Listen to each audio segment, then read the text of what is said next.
Lo que buscaba era una historia completa del solar en que se construyó la casa desde la fundación de la ciudad, ocurrida en 1636, o aún desde tiempos anteriores, si es que podía desenterrar alguna leyenda de los indios Narragansett con el fin de obtener los datos. Encontré, para empezar, que aquellos terrenos formaron parte de una larga franja de tierra otorgada originalmente a John Throckmorton, una de las muchas similares que comenzaban en Town Street, junto al río, y se extendían sobre la colina hasta un lugar que coincidía aproximadamente con la de la moderna Ope Street. La propiedad de Throckmorton, naturalmente, se había subdividido posteriormente, y dediqué mucho tiempo y trabajo a investigar qué había sido de aquella parte por la que luego correría Baco Benefit Street. Parece, según rumores, que había sido el cementerio de los Throckmorton, pero cuando estudié más cuidadosamente los documentos, descubrí que todas las tumbas habían sido trasladadas en una fecha anterior al cementerio del norte, situado en la Pawtucket West Road. Y de pronto encontré, por pura casualidad, pues no estaba en los legajos principales y muy bien pudo pasarme inadvertido, algo que me emocionó profundamente, pues encajaba con algunos de los aspectos más extraños del caso. Era un documento de arrendamiento de 1697, relativo a un pequeño trozo de tierra, y otorgado a un tal Etienne Roulet y a su esposa. Al fin había aparecido el elemento francés, y también otro más profundamente horripilante que el nombre evocó extrayéndolo de mis insólitas y heterogéneas lecturas, lo que me llevó a estudiar febrilmente el plano del lugar tal como había sido antes del trazado de la Back Street entre 1747 y 1758. Encontré lo que a medias esperaba. En el solar donde se alzaba ahora la casa maldita, detrás de una casita de planta baja, los Roulets habían enterrado a sus muertos, sin que existiera constancia de ningún traslado de tumbas. El documento terminaba de un modo confuso y tuve que buscar en los archivos de la Sociedad Histórica de Rhode Island y en la biblioteca Shepley hasta encontrar una referencia local al nombre de Etienne Roulet. Por fin encontré algo y de tan vago y monstruoso significado que decidí investigar inmediatamente el sótano de la casa maldita con una nueva y emocionada minuciosidad. Al parecer, los Roulets llegaron en 1696 de East Greenwich a la costa occidental de la bahía de Narragansett. Eran hugonotes procedentes de Caude, y habían tropezado con una fuerte oposición antes de que se les permitiera instalarse en Providence. La impopularidad les había acosado en East Greenwich, a donde llegaron en 1686 después de la revocación del Edicto de Nantes, y decían las malas lenguas que la ojeriza procedía de algo más que de los prejuicios raciales o nacionales, o de las rencillas sobre tierras que afectaron a otros colonizadores franceses que disputaron con los ingleses, rencillas que ni siquiera el gobernador Andros pudo apaciguar. Pero su ardiente protestantismo, demasiado ardiente, según algunos, y su manifiesta aflicción cuando los echaron del pueblo hizo que les concedieran refugio. Y el aceitunado Etienne Roulet, menos ducho en faenas agrícolas que en leer extraños libros y dibujar raros diagramas, logró que le dieran un puesto de oficinista en el muelle de Pardon Tillinghast, en el extremo sur de Town Street. Pero tuvo lugar un alboroto de al 4T tipo, tal vez 40 años más tarde, después de la muerte del viejo Roulet, y nadie parecía haber vuelto a oír hablar de la familia desde entonces. Al parecer, durante más de un siglo se recordó bien a los Roulet, y se habló frecuentemente de ellos como protagonistas de incidentes ocurridos en la vida apacible del puerto de Nueva Inglaterra.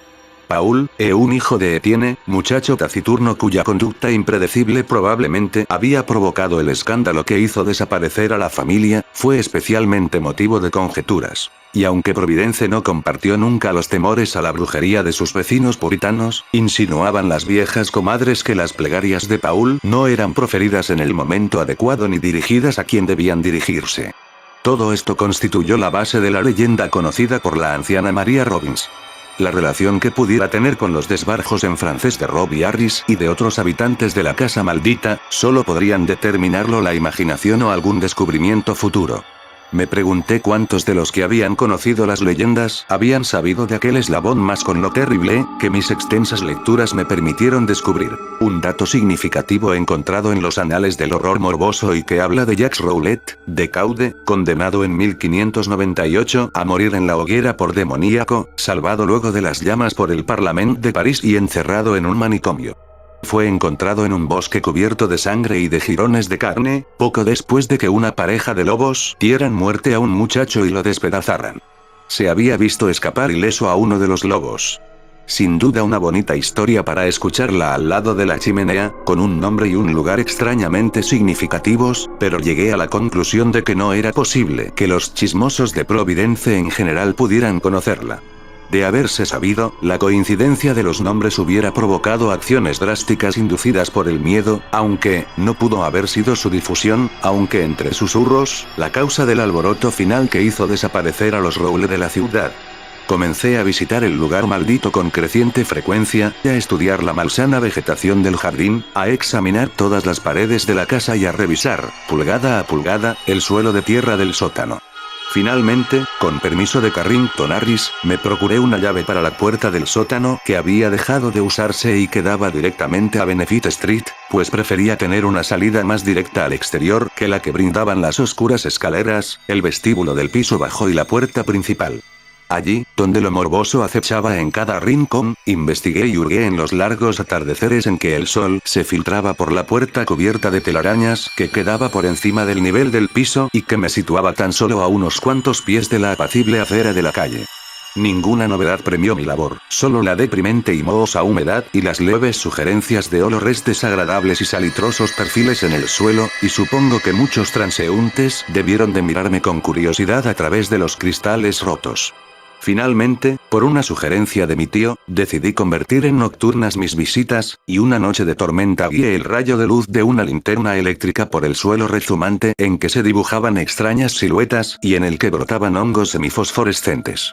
El lugar me había deprimido curiosamente aquella tarde, y casi estaba preparado cuando vi, o creí ver, entre los blanquecinos sedimentos la silueta especialmente definida de la sombra encorvada que había imaginado desde muchacho. Su claridad era asombrosa y sin precedentes, y mientras la observaba creí ver de nuevo el tenue y tembloroso hálito amarillento que me había asustado una tarde lluviosa. Hacía muchos años.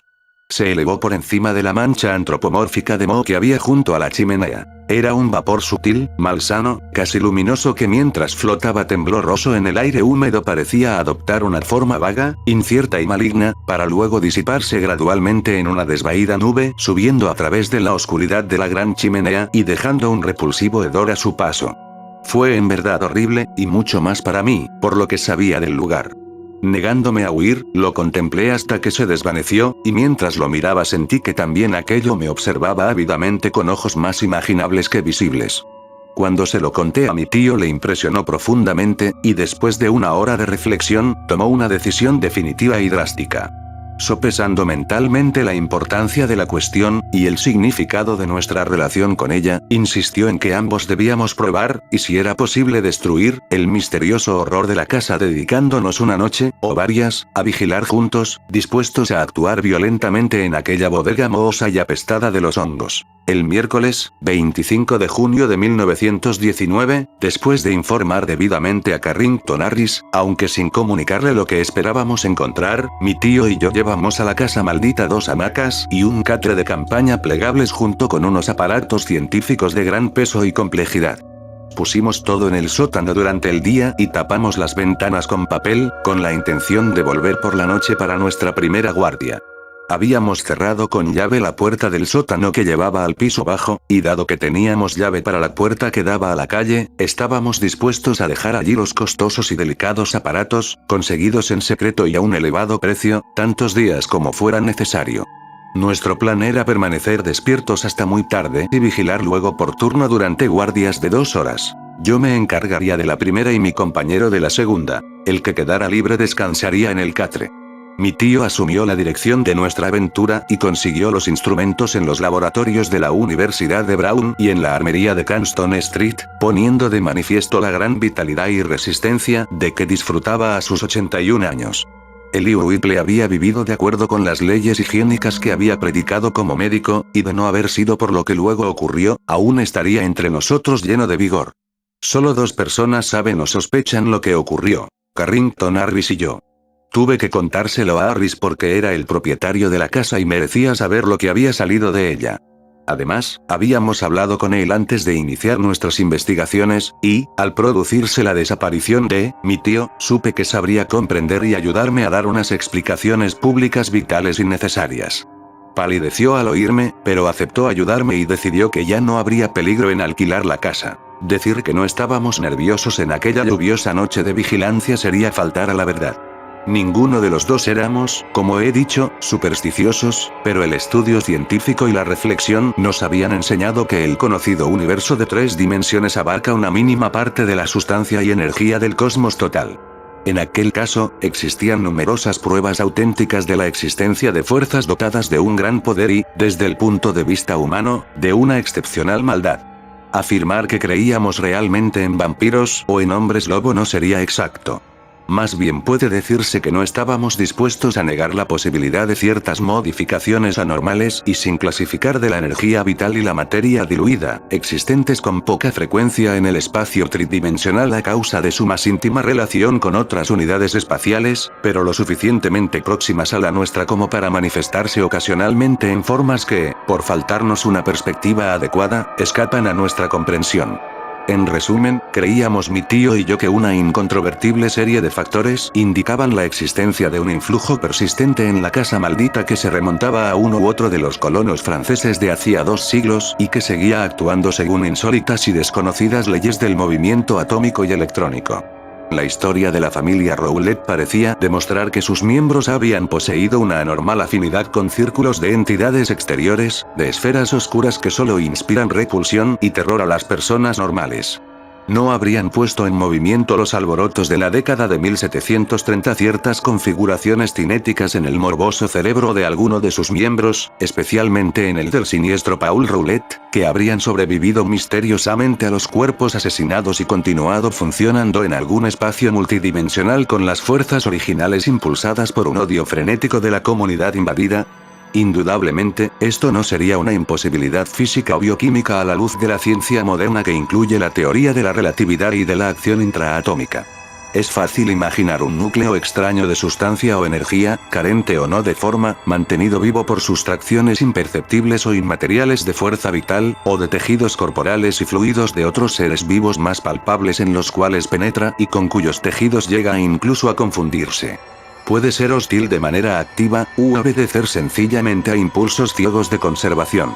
En cualquier caso, semejante monstruo ha de ser forzosamente, en nuestro esquema vital, una anomalía y un intruso, y su eliminación es deber primordial de todo hombre que no sea enemigo de la vida, la salud, y la cordura del mundo. Lo que nos desconcertaba era nuestra completa ignorancia de la apariencia bajo la cual podíamos encontrar aquello. Ninguna persona cuerda lo había visto, y pocas lo habían sentido de manera concreta.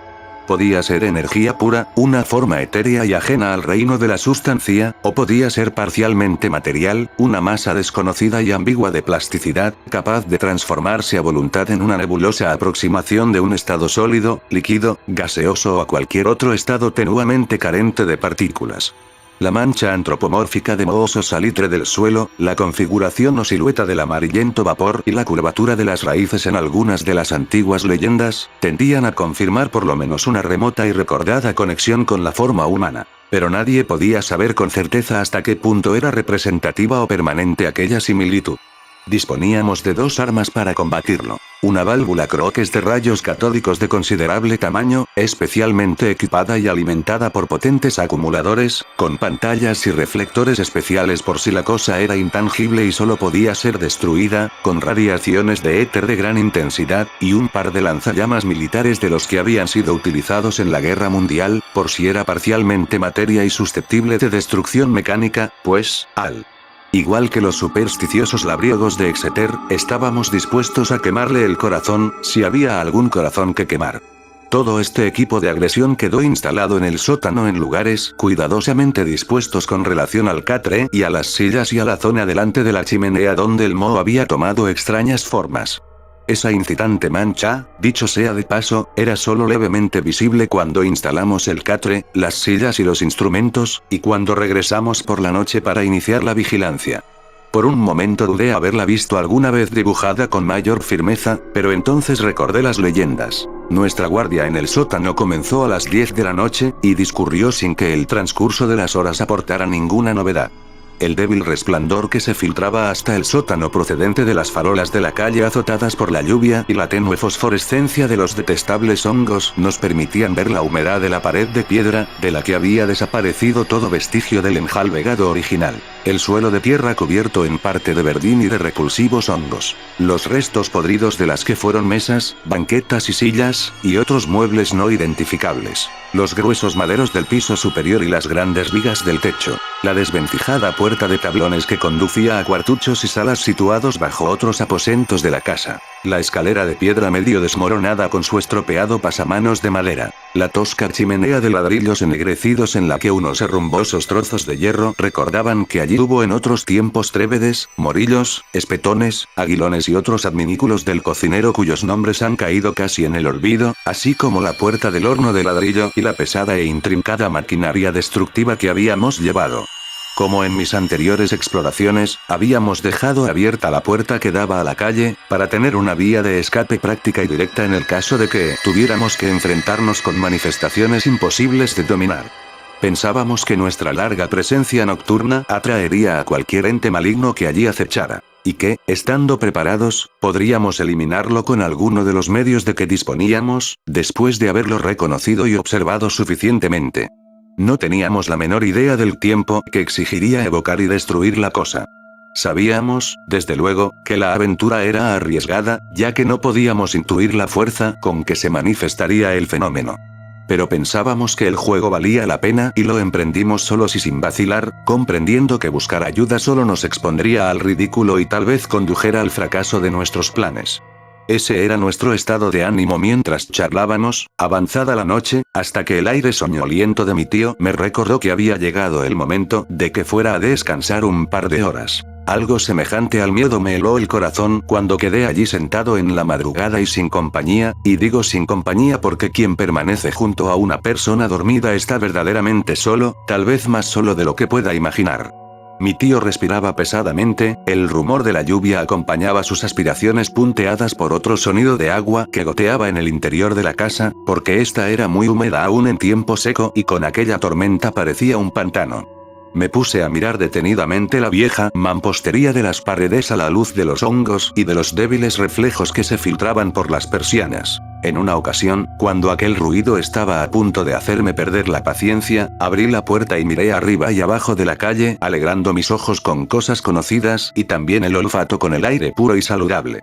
Pero no sucedió nada que recompensara mi vigilancia y bostecé repetidamente mientras la fatiga comenzaba a predominar sobre el temor. Luego, el oír a mi tío moverse en sueños, atrajo mi atención. Durante la última mitad de la primera hora se había movido varias veces, intranquilo, pero ahora estaba respirando con anormal irregularidad, suspirando a veces quejosamente. Lo enfoqué con mi linterna eléctrica y lo vi con la cara vuelta hacia atrás, por lo que me levanté y crucé hasta el otro lado del catre y lo enfoqué nuevamente para ver si parecía tener algún dolor. Vi algo que me alarmó de forma sorprendente, teniendo en cuenta su relativa nimiedad. Debió ser, sencillamente, la asociación de una circunstancia poco frecuente con la siniestra naturaleza del lugar en que nos encontrábamos y la índole de nuestra misión, ya que la situación en sí no tenía nada de espantoso ni de anormal. Simplemente, la expresión del rostro de mi tío, perturbado por los sueños extraños que nuestra situación provocaba, revelaba una gran agitación y no parecía ser propia de él. Su expresión habitual era apacible y tranquila, mientras que ahora parecían luchar dentro de él diversas emociones. Creo que lo que me inquietó principalmente fue esa variedad. Mi tío, mientras jadeaba y se movía con creciente inquietud y con ojos que había empezado a abrir, no parecía uno, sino muchos hombres, y daba la curiosa sensación de extrañamiento de sí mismo. De repente, comenzó a murmurar, y no me gustó el aspecto de su boca y de sus dientes mientras hablaba. Al principio no pude entender las palabras que decía, pero luego mi asombro fue muy grande cuando reconocí en ellas algo que me dejó helado hasta que recordé la gran cultura de mi tío y las interminables traducciones que había hecho de artículos de antropología y temas de la antigüedad para la Revue des Deux Mondes. Pues el respetable Dr. Whipple estaba murmurando en francés, y las pocas frases que pude captar parecían estar relacionadas con los más oscuros mitos que había adaptado de la famosa revista de París. De pronto, la frente de mi tío se mojó de sudor y él se incorporó bruscamente, medio despierto. Dejó de murmurar en francés para dar un grito en inglés, y exclamó en tono angustiado: «Mi aliento, mi aliento». Despertó por completo y, recobrando su rostro la expresión normal, tomó mi mano y comenzó a relatarme un sueño cuyo espantoso significado solo pude intuir con asombro. Dijo que había pasado flotando desde una serie corriente de escenas soñadas a otra cuya rareza no podía relacionarse con nada que hubiera leído. Era de este mundo, y, sin embargo, ajena a él, una oscura confusión geométrica en la cual podían verse elementos de cosas familiares en las más anormales e inquietantes combinaciones. Se advertía una sugerencia de imágenes extrañamente desordenadas superpuestas unas a otras. Una perspectiva en la que lo esencial del tiempo, y también del espacio, parecía disuelto y mezclado de la manera más ilógica. En esta caleidoscópica vorágine de imágenes fantasmales había instantáneas ocasionales, si puede emplearse esta palabra, de singular claridad, pero de inexplicable heterogeneidad. En un momento mi tío creyó yacer en una fosa recién abierta, mientras una multitud de rostros con alborotados rizos y sombreros tricornios lo miraban ceñudos desde lo alto. En otro momento le pareció estar dentro de una casa, aparentemente antigua, cuyos habitantes y detalles cambiaban continuamente y no podía recordar los rostros ni los muebles, ni siquiera la habitación, dado que puertas y ventanas cambiaban de forma y posición con la misma volubilidad que los demás objetos. Lo más raro, y mi tío se refirió a ello en el tono de quien no espera que le crean, era que muchos de los extraños rostros que había entrevisto en sueños tenían indudablemente los rasgos de la familia Harris. Y todo el tiempo tuvo la sensación personal de ahogo, como si algo de naturaleza penetrante se hubiera esparcido por todo su cuerpo y estuviese tratando de adueñarse de sus funciones vitales. Me estremecí al pensar en esos procesos vitales, desgastados por 81 años de trabajo continuo, luchando contra fuerzas desconocidas de las que un organismo más joven y robusto huiría con temor. Pero al cabo de un momento me dije que los sueños solo son sueños y que aquellas turbadoras visiones no eran, a lo sumo, más que la reacción de mi tío a las investigaciones y esperanzas que habían llenado nuestras mentes, con exclusión de cualquier otra idea. La conversación contribuyó también a disipar mi sensación de rareza, y no tardé en rendirme a los bostezos, con lo cual aproveché mi turno para dormir. Mi tío parecía ahora muy despierto y se alegró que le hubiera llegado el turno de vigilar, aunque la pesadilla lo había despertado mucho antes de las 2 horas de descanso que le correspondían. Pronto me dormí e inmediatamente me vi acosado por sueños de la más inquietante naturaleza. En mis visiones experimenté una soledad cósmica y abismal, que la hostilidad me acosaba desde todos los rincones de alguna prisión en que me hallaba encerrado. Me pareció estar atado y amordazado, atormentado por los resonantes gritos de multitudes lejanas, sedientas de mi sangre. Se me presentó el rostro de mi tío con expresión menos placentera que la que tenía cuando lo veía despierto, y recuerdo mis inútiles tentativas de gritar. No fue un reposo agradable, y por un instante no lamenté el alarido que atravesó las barreras del sueño y me dejó en una penetrante y sorprendida vigilia, en la que cada objeto que tenía a la vista se destacaba con una nitidez y realidad superiores a lo natural. Había estado echado de espaldas a mi tío, por lo que al despertar bruscamente solo vi la puerta que daba a la calle, la ventana que quedaba más hacia el norte y la pared, la parte del suelo y el techo del norte de la habitación, todo ello fotografiado con mórbida inmediatez en mi cerebro y con una luz más brillante que la de los hondos o la que llegaba desde la calle. No era una luz intensa, ni mucho menos, ni siquiera suficiente para leer un libro corriente. Pero proyectaba la sombra de mi cuerpo y de la cama sobre el suelo y tenía una fuerza penetrante y amarillenta que sugería las cosas con más fuerza que la misma luminosidad. Percibí esto claramente, aunque 2 de mis sentidos estaban violentamente trastornados. Pues resonaba en mis oídos el eco de aquel grito escalofriante, en tanto que asqueaba mi olfato el hedor que llenaba el lugar. Mi mente, tan alerta como mis sentidos, reconoció lo anormal. Y casi automáticamente salté de la cama y me volví para coger los instrumentos de destrucción que habíamos dejado instalados sobre la mancha de humedad, delante de la chimenea. Mientras me volvía, temía lo peor, ya que el grito lo había proferido la voz de mi tío e ignoraba contra qué amenaza tendría que defenderle y defenderme. Pero lo que vi fue peor de lo que había imaginado.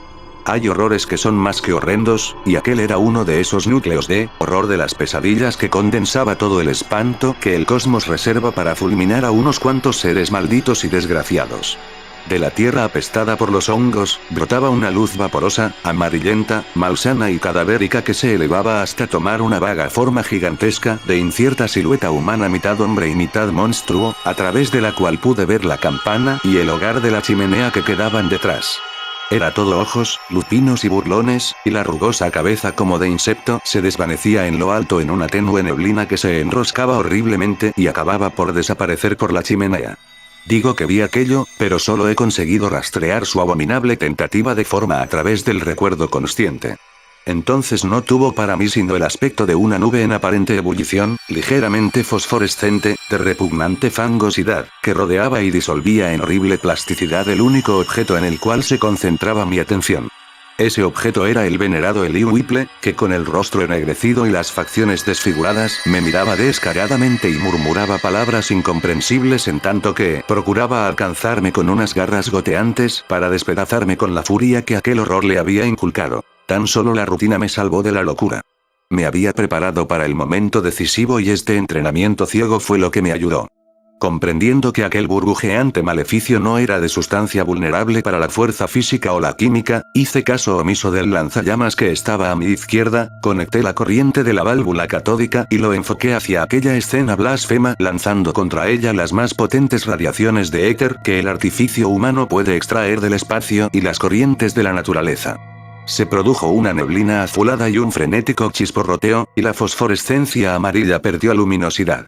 Pero me di cuenta de que la pérdida de luz era solamente efecto del contraste y que las ondas del aparato eran absolutamente ineficaces. Entonces, en medio de aquel demoníaco espectáculo, vi un nuevo horror que me lanzó vacilante y tembloroso hacia la puerta no cerrada con llave que se abría a la calle tranquila, sin cuidarme de los anómalos horrores que desataba sobre el mundo, ni lo que los hombres pudieran pensar y juzgar de mi conducta. En aquella mezcla de penumbra azulada y amarillenta, la silueta de mi tío había comenzado una nauseabunda licuefacción cuya esencia resulta imposible de describir, y en el curso de la cual se producían en su rostro unos cambios de identidad que solo la locura puede concebir. Era simultáneamente un demonio y una multitud, un matadero y una procesión. Iluminada por aquella luz híbrida e incierta, la cara de gelatina se transmutaba y adquiría una docena, una veintena, un centenar de aspectos. Y con una mueca fue cayendo al suelo, coronando un cuerpo que se derretía como si fuera de sebo y presentando en caricatura las facciones de legiones de seres, que eran y no eran desconocidos. Vi las facciones de la estirpe de los Arris, varones y mujeres, adultos y niños y otros rostros viejos y jóvenes, vastos y refinados, familiares y desconocidos. Durante un segundo apareció una imitación envilecida de una miniatura de la pobre Robbie Harris que había visto en el museo, de la escuela de dibujo, y otra vez me pareció ver la huesuda imagen de Merky Dexter, tal como la recordaba en un cuadro que había en la casa de Carrington Harris. Aquello sobrepasaba en horror todo lo imaginable. Hacia el final, cuando una extraña mezcla de facciones de sirvientes y niños pequeños titilaba cerca del suelo sobre el que prosperaban los hongos, tuve la impresión que los distintos rostros luchaban entre sí y procuraban formar unos rasgos semejantes a los del bondadoso rostro de mi tío. Me gusta pensar que él existió en aquel momento y que trató de decirme adiós. Creo que de mi seca garganta salió un gemido de despedida en el momento en que salía tropezando a la calle. Un hilillo de grasa me siguió por la puerta hasta la acera empapada por la lluvia. El resto es sombrío y monstruoso. En la calle mojada no había nadie y no había en todo el mundo una sola persona con la cual me hubiera atrevido a hablar. Anduve sin rumbo, pasé por College Hill y ante el Athenaeum, bajé por Hopkins Street y crucé el puente que lleva a la parte más animada de la ciudad, en donde los elevados edificios parecían protegerme, como las cosas materiales modernas protegen al mundo contra los antiguos y maléficos prodigios. Luego, la aurora gris rompió húmedamente por el este, recortando la silueta de la loma arcaica y los venerables campanarios que sobre ella se alzaban, atrayéndome al lugar en donde mi terrible tarea estaba sin acabar. Finalmente, mojado, sin sombrero, ofuscado por la luminosidad de la mañana, entré por la puerta tremenda de Benefit Street que había dejado entreabierta y que todavía se mecía misteriosamente a la vista de la gente madrugadora con la que no me atrevía a hablar. Había desaparecido la grasa, pues el mohoso suelo era poroso. Y delante de la chimenea no quedaba vestigio de la gigantesca forma de salitre doblada sobre sí misma. Vi la cama, las sillas, los instrumentos, mi sombrero abandonado y el de paja amarillenta de mi tío. Me dominaba la incertidumbre y apenas podía recordar lo que era sueño y lo que era realidad. Luego, poco a poco, fue recobrando el sentido y supe que había presenciado cosas más espantosas que las que había soñado.